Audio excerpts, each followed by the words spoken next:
الحمد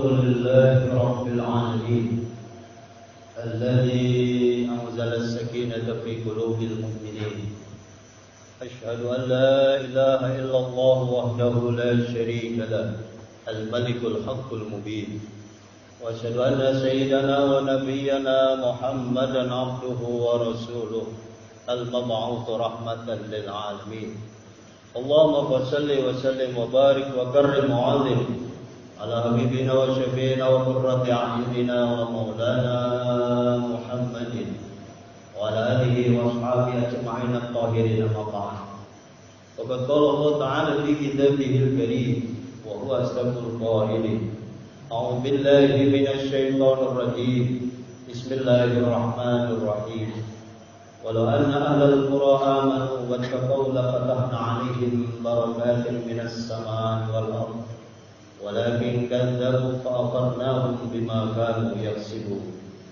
وقال رسول الله صلى الله عليه وآله وسلم ارحموا من في الأرض يرحمكم من في السماء والله في عون العبد ما كان العبد في عون أخيه صدق الله وصدق رسوله. Sidang Jumat yang dimuliakan Allah Subhanahu wa taala. Bersyukurlah kita sebagai hamba Allah yang penuh dengan iman dan takwa, dengan rasa syukur yang sangat mendalam. Subhanallah wa la ilaha illallah wallahu akbar. Allahumma ja'alna minasyakirin, jadikan kami hamba yang pandai bersyukur, menggunakan potensi seluruh nikmat yang Allah berikan untuk dalam rangka menggapai ridha Allah Subhanahu wa taala. Salah satu wujud kita syukur adalah menjalankan ibadah Jumat sebagai kewajiban idza nudiya lis-shalati yaumil Jumat fas'au ila dzikrillah wa dzarul bait, meninggalkan seluruh aktivitas keseharian kita untuk tadarruk, tawadhu, penuh dengan ikhlas hanya mengharap ridha Allah Subhanahu wa taala. Semoga rangkaian Jumat dari pagi sampai selesainya nanti Allah berikan keridhaan, kemudahan, rahmatnya kepada kita semuanya. Amin ya rabbal alamin. Saudara yang dicintai Allah, salawat salam kita sampaikan baginda Rasulullah sallallahu alaihi wasallam. Dan itulah yang selalu kita baca, Allahumma shalli ala sayyidina Muhammad, atau dengan redaksi sallallahu ala Muhammad, dan redaksi lain yang berikan contoh oleh Kanjeng Nabi maupun para ulama, para habaib yang sudah kita hafalkan dan kita amalkan dalam kehidupan kita sehari-hari. Innallaha wa malaikatahu yusholluna 'alan nabi. Kalau Allah dan malaikatnya aja senang banget dengan sholawat kepada Kanjeng Nabi, apalah kita sebagai hamba yang penuh dengan dosa, penuh dengan kesalahan. Karenanya kita diperbanyak ya ayyuhalladzina amanu shallu 'alaihi wa sallimu taslima. Sidang Jumat yang dicintai Allah, kesempatan ini tidak lupa khotib mengajak kepada pribadi saya sendiri dan kita semua, tentunya untuk meningkatkan kualitas dan kuantitas ketakwaan kita kepada Allah Subhanahu wa taala dengan cara imtisalul awamirillah, menjalankan perintah Allah, wajtinabu nawahihi, menjauhi larangan Allah. Dua konsep ini harus kita tingkatkan dari aspek kuantitas jumlahnya dan juga kualitasnya. Kalau jumlah sudah jelas, tidak cukup kita hanya menjalankan fardu-fardu, tapi ditambah yang sunnah-sunnah, itu kuantitas. Yang belum pernah qiyamul lail, tambahin qiyamul lailnya. Yang belum sholat sunat taubat, yang belum istighfar, yang belum baca sholat, yang belum baca Quran, tambahin, itu kuantitas. Belum dilihat dari segi kualitas ketakwaan, yaitu mutu daripada ketakwaan kita itu harus meningkat. Jangan kita berhenti di satu kelas, tapi naiklah kelas tobakon an tobak. Derajat kita itu bisa naik, iman takwa kita juga naik ketika kita bisa meningkatkan kualitas diri, memaknai dari ibadah sholat, memaknai ibadah zakat. Dalam konteks yang sangat aktual saat ini adalah memaknai, meresapi, menghayati konteks perintah ibadah haji yang saat ini alhamdulillah sedunia telah diberangkatkan ke kota suci Makkah, Al-Haramah dan Madinatul Munawwarah. Dalam konteks gelombang pertama mereka diberangkatkan ke Madinah. Dalam konteks gelombang yang kedua nanti diberangkatkan menuju Makkah untuk menjalankan ibadah haji. Orang yang kualitas takwanya tinggi, dia memahami satu persatu dari pelaksanaan ibadah. Apa itu Arafah? Apa itu al-hajju Arafah? Dan bagaimana itu di Madinah? Bagaimana itu ziarah ke makam Rasulullah dengan segala etika dan tata caranya? Dan apa pula yang harus kita sampaikan ketika kita di Raudhah, satu taman surga subhanallah yang ada di masjidnya Kanjeng Nabi Muhammad SAW yang ada di Madinah. Loh, ketika kita sudah nawaitul hajja wa ahramtu bihi lillahi ta'ala, labbaik Allahumma hajjan. Bagaimana memaknainya? Bagaimana makna kain ihram? Bagaimana makna tawaf? Bagaimana makna sa'i? Bagaimana makna tahlul? Apa filosofi lempar jumroh, kula, wusta, akobah dan lain sebagainya? Yang endingnya nanti diselesaikan dengan tawaf ifadah, sa'i, tahlul, selesai haji kita. Itu saudara peningkatan kualitas yang harus kita maknai, bukan hanya marrotan ba'da marrot, setiap saat kita bisa umroh. Bukan hanya kualitas, kuantitasnya saja, tapi mutu dari filosofi filsafat atau hikmah syar'i daripada penyelenggaraan ibadah itu yang harus kita resapi. Saudara kaum muslimin sidang Jumat yang dicintai Allah Subhanahu wa taala. Dalam kesempatan yang sangat singkat ini, khotib ingin menyampaikan sebuah judul bagaimana kiat kita menggapai surga menurut Kanjeng Nabi Muhammad SAW. Ini yang kita ingin capai tentunya, umat Islam sedunia sama. Dia tidak melihat warna kulit, tidak melihat bangsa Afrika, Eropa, Amerika dan sebagainya. Sama, visi misinya adalah ingin menggapai surga dengan cara yang sangat mudah. Ini tuntunan yang diberikan konsep oleh Rasulullah SAW dalam sebuah hadisnya. Yang pertama adalah afsus salam. Dalam makna afsus salam adalah tebarkan salam, tebarkan kedamaian. Tunjukkan bahwa Islam ini baik. Tunjukkan bahwa Islam itu rahmatan lil alamin. Tunjukkan bahwa Islam ini bisa memayungi, bisa mengayomi, bisa melindungi, bisa memberi. Tidak pernah Islam mengajarkan kerusakan. Wala tufsidu fil ardh. Tidak boleh bahkan kalian semua berbuat anarkis kepada bangsa negara, merusak tatanan, merusak sendi-sendi keamanan lingkungan. Tidak hobi dia menciptakan kamtipmas, keamanan ketertiban masyarakat. Bukan itu Islam. Tapi Islam hadir penuh dengan kedamaian. Beda pasal ketika mereka yang merusak duluan, mereka menghancurkan Islam, mereka yang memerangi Islam. Ingat, Rasulullah adalah panglima jenderalnya untuk memimpin peperangan itu. Jikalau mereka yang mengusir Islam terlebih dahulu, bisa kita simpulkan ketika Islam dalam kuantitas yang besar, Islam ketika jumlah yang besar yang akan melindungi yang kecil. Bahkan terkadang ketika umat Islam sedikit, umat non muslim yang banyak, terkadang kita sering dizalimi, saudara. Tapi tidak perlu kita berbalas dendam, karena perintah dalam Quran wa ma arsalnaka illa rahmatan lil alamin. Rasulullah Muhammad Rasul termasuk umat-umatnya, kuciptakan kalian untuk meneruskan perjuangan Kanjeng Nabi ini rahmatan lil alamin. Selesai. Dan itu harga mati saudara, supaya kita mencintai kedamaian. Damai itu adalah indah. Wa'tasimu bihablillahi jami'an. Supaya berpegang teguh pada tali agama Allah, yaitu Al-Quran dan As-Sunnah saudara. Dan itu kalau kita pengen hidup selamat dan mudah banget untuk masuk surganya. Islam sangat hobi kepada perdamaian. Islam tidak suka kepada pertengkaran. Jadi kalau ada orang yang hobinya bertengkar, itu bukan ajaran Islam. Wasulhu khair, damai. Damaikanlah orang yang lagi bertengkar, dan itulah khair, akhlak yang sangat baik. Maka Indonesia negara Pancasila sila ketiga dalam persatuan Indonesia itu relevan sekali saudara dengan Al-Quran dan Al-Hadis. NKRI harga mati itu juga sangat relevan dengan ajaran Islam. Sidang Jumat yang dicintai Allah Subhanahu wa taala, konsep Rasulullah yang kedua adalah wa'at'imut ta'am, Wa atimut ta'am ini fi'il amar dari at'ama yut'imu it'am. At'ama itu memberi makan, memberi kontribusi, memberi sedekah. Bagaimana supaya Islam ini bisa manfaat kepada yang lain? Diterjemahkan, jangan pelit.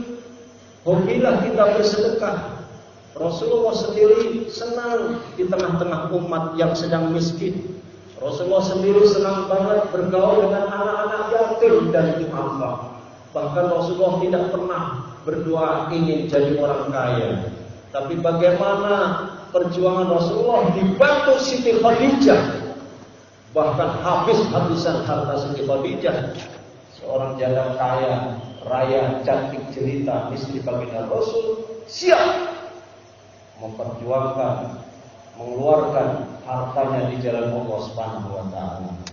Darah, karenanya berarti Islam mengajarkan kita supaya cinta kepada sedekah, cinta kepada umat, cinta kepada fuqara, peduli sosial. Inilah yang diajarkan oleh Kanjeng Nabi Muhammad SAW.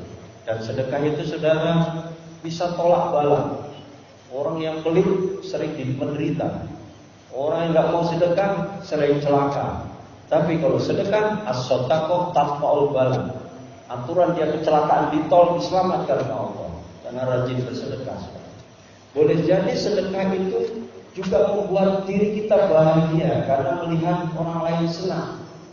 Jadi makanan rezeki yang kita terima sebagian untuk mereka. Itulah Islam. Wa anfiqu mimma razaqnakum. Sedikit doang padahal. Wa anfiqu fi lama mereka. Elfa, sedekah, zakat. Mimma min dari ma apa? Razaqnakum yang sudah saya berikan rezeki pada kalian. Pada sedikit itu min 2,5% dalam konteks zakat. Dan itu ada aturan mainnya. At-Taubah ayat 60 jelas. Bahkan di sana ada ayat khudh min amwalihim shadaqatan. Ambil, panitia zakat boleh ambil, pengurus masjid boleh ambil, orang kaya yang enggak rajin sedekah boleh diingati. Cara ngambilnya banyak cara. Bisa lewat proposal, bisa didatengin, bisa pulau luar, bisa diajak komunikasi dan lain sebagainya. Bahkan saudara, ada hadis yang luar biasa. Wallahu fi amril abdi maka abdu fi amri abdi. Allah akan beserta hamba, orang-orang yang rajin menolong saudaranya. Selama ada hamba Allah yang cinta menolong pada sesama, dalam konteks ini adalah perbutuhan, maka Allah bersama orang-orang. Innallaha yuhibbul muhsinin. Allah cinta kepada orang yang berbuat kebajikan. Tingkatkan ini peduli sosial. Masjid yang luar biasa ini saya yakin memiliki program ekspektasi yang luas untuk rahmatan lil alamin. Kemudian santunan yatim, peringatan-peringatan hari besar yang pasti dibumbui dengan santunan yatim, fuqara, du'afa dan lain sebagainya. Bahkan ada istilah wakaf produktif, zakat produktif. Bagaimana mengentaskan kemiskinan. Miskin memang tidak akan pernah habis, tapi menaikkan derajat kelas yang hari ini, tahun ini dia mustahik, tahun depan menjadi muzaki. Itu baru berhasil. Bagaimana mencetakkan sehingga umat itu tidak mustahik dulu. Dia tidak tangan di bawah, tapi dia mengedepankan cita-cita, ya Allah saya malu kalau dapat zakat terus. Tapi dia ingin al-yadil ulya khairu min ayatis sufla. Tangan di atas lebih baik daripada tangan di bawah. Sidang Jumat yang dimulai oleh Allah Subhanahu wa taala. Konsep yang ketiga adalah wasilul arham. Wasilu itu fi'il amar juga, perintah supaya kita menyambung al-arham. Dalam konteks ini adalah kasih sayang. Makna yang sudah kita populer adalah silaturahmi. Jadilah silaturahmi. Kawan-kawan yang memusuhi kita rangkul. Nah, ini perlunya rekonsiliasi nasional, rekonsiliasi lokal, bahkan rekonsiliasi internasional. Islam itu mengedepankan karena memang mencintai sesama itu hukumnya wajib. Maka umat Islam itu al-muslimu akhul muslim. Orang Islam itu satu dengan yang lain itu bersaudara. Innamal mu'minuna ikhwah. Bahwa orang beriman itu saudara. Jadi kalau yang dicubit, yang di Sudan, dicubit di Iran, dicubit di Mekah, dicubit di Amerika, Islamnya, maka umat Islam yang lain termasuk kita yang di Indonesia ikut merasakan sakit. Itu yang penting sekarang. Jika ada gempa, ada musibah, kita cepat mengumpulkan dana untuk menyalurkan kepedulian sosial kita, baik nasional maupun internasional, menyumbang kepada mereka. Dan itu wujud dari wasilul arham, sambung kasih sayang. Saya nggak bisa ke sana, tapi nyampe dengan transfer dan barang makanan konsumtif lainnya yang bisa kita kirimkan. Irhamu man fil ardi, kata Rasulullah. Cintailah semua yang akan di muka bumi ini. Mereka makhluk hidup, bukan hanya manusia, bahkan hewan saudara, tumbuh-tumbuhan kita cintai, kita sayangi. Yang namanya ikan, makhluk hidup, termasuk bagaimana Islam mengedepankan etika yang boleh korban. Kenapa sih harus pakai etika yang boleh korban? Karena sapi juga makhluk yang disayang oleh Allah. Kenapa juga harus kita korbankan? Karena ada tata cara, ada tuntunannya. Itu pun tidak boleh kasar di dalam menyembelih mereka. Berikan makanan dulu, kemudian diasah itu golok yang tajam, sehingga mereka tidak terlalu merasakan sakit ketika menjadi korban. Saudara, konsep berikutnya adalah dalam konteks wasilul arham ini kita harus punya jiwa saling memaafkan. Ini dendam khusumat tidak boleh. Kemarin kita puasa diajari. Kemudian Dzulqa'dah pada saat Syawal peningkatan amal soleh. Bagaimana kita memiliki sifat wal afina 'anil nas, memaafkan kepada sesama, baik internal, baik eksternal, di rumah tangga, di lingkungan, di masyarakat, di organisasi bangsa dan negara. Sidang Jumat rahimakumullah. Konsep yang terakhir adalah wasallu bil lail wan nasu niyam. Subhanallah. Perintah yang keempat agar kita mudah banget nanti masuk surganya atas ridho dan petunjuk Kanjeng Nabi Muhammad SAW adalah sholatlah di malam hari ketika manusia, orang-orang yang lain enak banget menjalankan tidurnya. Dan ini saudara harus kita yakini bahwa dengan konsep qiyamul lail apa yang harus kita kerjakan. Sholat tahajud menjadi kegemaran, tahajud menjadi hobi, tahajud menjadi tradisi, kebiasaan yang harus kita lestarikan. Dan itulah yang tidak pernah ditinggalkan oleh Kanjeng Nabi Muhammad SAW. Saudara, orang yang membutuhkan pertolongan dari Allah cash and carry melalui tahajud ini. Orang-orang yang kesulitan, orang-orang yang kepusingan, orang-orang yang galau, orang-orang yang stres, orang-orang yang tidak bahagia, orang-orang yang hidupnya tidak tenang. Wa minal laili fatahajjad bihi nafilatan asa yab'atha rabbuka maqaman mahmuda. Kalau tengah malam kita tahu qiyamul lail, sholat tobat, kemudian ditambahi sholat hajat, ditutup dengan witir, dan kita qiyamul lail itu ada bacaan-bacaan Quran, zikir-zikir yang kita rutinkan. Terakhir, tengadahkan tangan kita, angkat tangan kita, minta apapun. Hajat-hajat yang perlu kita sampaikan kepada Allah, curhat langsung kepada Allah. Insya Allah gak usah dipikirin. Setelah kita angkat tangan, Allah akan turun tangan menyelesaikan seluruh problema kita. Semoga kita dimudahkan oleh Allah menjalankan istiqomah di dalam ibadah. Amin. Dan kita diberikan kemudahan oleh Allah Subhanahu wa taala masuk dengan surga Allah dengan selamat dan dimudahkan atas ridho dan syafaat dari Rasulullah SAW. Amin ya rabbal alamin. Barakallahu li wa lakum fil Qur'anil azim wa nafa'ani wa iyyakum bima fihi minal ayati wa dhikril hakim wa taqabbal